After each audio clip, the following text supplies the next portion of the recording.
Jake White. I'd probably get killed for saying that back home. Bulls director of rugby Jake White, the 2007 World Cup winning Springbok coach, has joined the chorus of voices that have spoken out against the proposal that South Africa join the Six Nations.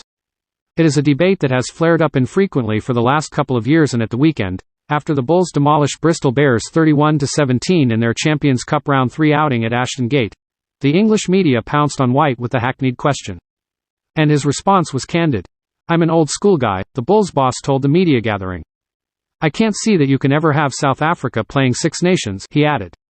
He reflected on his memories of past Six Nations tournaments and British and Irish legend John Peter Rees, JPR, Williams, who passed away last week. "I can't see South Africa play in the Six Nations," he reiterated. "So many things have changed in rugby, and hopefully, we will hang on to the fact that the Six Nations is for the Six Nations that play in the North." He admitted he is a stickler for tradition. "Once you start bringing in South Africa, what is stopping you from bringing in New Zealand, Australia, and all that sort of thing? Then it's not the Six Nations." White admitted his stance would not make him popular in the Republic. "As an old school guy, I hope it won't happen. I'd probably get killed for saying that back home." White is not the only recent voice to cry out against the idea.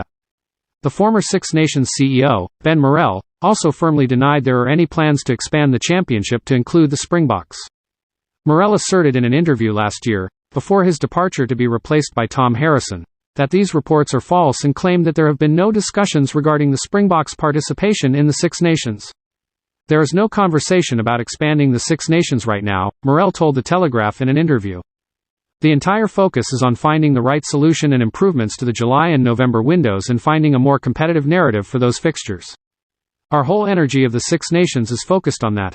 There's no conversation regarding anything else. There never has been. I can understand that dynamic, but the players in the club game in South Africa needed competition, which has been an issue on their side. There has been some interest, but we are not engaging in any of those conversations.